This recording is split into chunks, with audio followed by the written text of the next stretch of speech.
Hi అండి, చాలా days అయిపోయింది కదా వీడియోస్ పెట్టి. ఆ షాపింగ్ వీడియోస్ తర్వాత ఇంకా వీడియోస్ ఏం పోస్ట్ చేయలేదు కదా. ఇది ఇంకా పెళ్ళి హడావిడి అంతాలో కొంచెం బిజీ అయిపోయాను. ఇదైతే హల్దీ ముందు రోజు నైటే ప్రిపేర్ చేసి పెట్టుకున్నాం. ఏమేం చేయాలి ఏంటా అనేది సింపుల్గా డెకరేట్ అయితే చేసి పెట్టుకున్నాను. ఇంకా మామూలుగా అయితే నూనె నలుగు పెడతారు కదా, అది ఇంట్లోనే చిన్నగా అయితే హెయిర్ పార్ట్ చేసి పెట్టుకున్నాం. ఆ తర్వాత హల్దీ ప్రిపేర్ చేసుకున్నాం.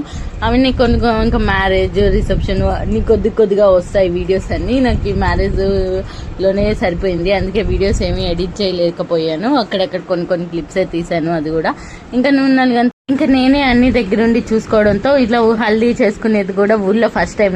ఇలా చేసుకోవాలి మళ్ళీ చేసుకోలేం కదా మ్యారేజ్ అనేది. అందుకని నేనే దగ్గరుండి అన్ని ఏర్పాట్లన్నీ చేశాను. అలాగే ఈ వీడియో స్కిప్పింగ్స్ అన్ని నేను ఇన్స్టాగ్రామ్ లో అలాగే యూట్యూబ్ లో చూసి కొన్ని వీడియోస్ స్టిల్స్ అలాగే ఫొటోస్ అన్ని అయితే తీసుకున్నాము. అవన్నీ నెక్స్ట్ ఇవన్నీ ఫోటోగ్రాఫర్ కార్డు ఉన్నాయి. నిదానంగా వచ్చాక నేను ఫుల్ వీడియోస్ అన్ని పోస్ట్ చేస్తాను. అలాగే మీకు వీడియో కానీ నచ్చితే సబ్స్క్రైబ్ చేసుకోవడం మాత్రం మర్చిపోమాక. నేను లైక్ చేయండి, షేర్ చేయండి, కామెంట్ కూడా చేసేయండి. అలాగే చాలా రోజుల తర్వాత వీడియోస్ చేస్తున్నాను కదా, నాకు కొంచెం తడబడుతుంది వాయిస్. అలా ఎడిటింగ్ కూడా కొద్దిగా షేక్ అవుతా ఉంది. అసలు ముందుగా మన ఛానల్ అయినా ఫస్ట్ టైం చేస్తే సబ్స్క్రైబ్ చేసుకోవడం మాత్రం మర్చిపోమకండి. అలాగే అందరూ ఒక 5 మెంబర్స్ తర్వాత అలాగే వాటర్ అన్ని పోపించిన తర్వాత ఇంకా అందరం కలిసి కొన్ని ఫొటోస్ అయితే తీసుకున్నాం. ఎక్కువ టైం లేకుండా పోయింది. వెంటనే మళ్ళీ గంధపు నలుగుకి టైం లేదని చెప్పి స్టార్ట్ చేయాల్సి వచ్చింది. అక్కడక్కడ అప్పటికి కొంతమందితోనే పోపించి వీడియోస్ అన్ని నేను మొబైల్లో తీసినవే, అంత క్లారిటీ కూడా లేవు. అక్కడక్కడ తీసింది. వదినగా నేనే దగ్గరుండి అన్ని చూసుకోవాల్సింది కాబట్టి అసలు నా ఫోన్ ఎక్కడుందో కూడా నేను మర్చిపోయేదాన్ని. పెళ్ళి హడావిడిలో పడి అట్లా ఉండేది. ఫుల్ హడావిడి అయిపోయింది.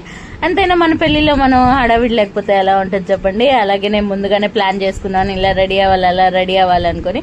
అందుకని చెప్పి నేను ఎలా అనుకున్నాను అలా ఎగ్జాక్ట్ గా వచ్చింది. ముందు వీడియో కానీ మీరు కానీ చూస్తుంటే నేను మ్యారేజ్కి ఎలా రెడీ అయ్యానో కింద కామెంట్ చేసేయండి. అలాగే వాటి జ్యువెలరీ శారీ షాపింగ్ అవన్నీ నేను ముందు వీడియోస్లో రాబోతున్న వీడియోస్లో నేనైతే షేర్ చేస్తాను. డీటెయిల్గా చెప్తాను నేనైతే. ఎందుకంటే నేను ఇలా రెడీ అవ్వాలని చెప్పి ముందుగానే ప్లాన్ చేసుకున్నాను కాబట్టి అది కూడా మీకు ఉపయోగపడుతుంది ఎలాగా అనేది. చాలా అంటే చాలా తక్కువ టైంలో అయితే ప్లాన్ చేసేసుకున్నాను. అది ఇవన్నీ కూడా నేను ఇన్స్టాగ్రామ్ లో వీడియోస్ చూసి అయితే ఇలా అయితే ఏర్పాటు చేశాను. అక్కడ వీడియో తీసేది నేనే కాబట్టి అందుకని నేనైతే అక్కడ లేదు. ఇంకా లాస్ట్ లో మా పాపతో కూడా రెడీ అయితే చేయించాం. అంటే ఆ నలుగుకి వీడియోకి మాత్రం అసలు ఏడవకుండా చాలా సైలెంట్గా ఉంది. అలాగే కొన్ని క్యాండిడేట్ పిక్స్ అన్ని తీసేసుకున్నాం. అలాగే వాళ్ళ అన్నయ్య వాళ్ళతో కూడా కలిసి పాప అయితే తీసుకునేసింది. మీకు కానీ వీడియో కానీ సబ్స్క్రైబ్ చేసుకోవడం. ఇంకా ముందు ఉన్న వీడియోస్ అన్ని రాబోతున్నాయి.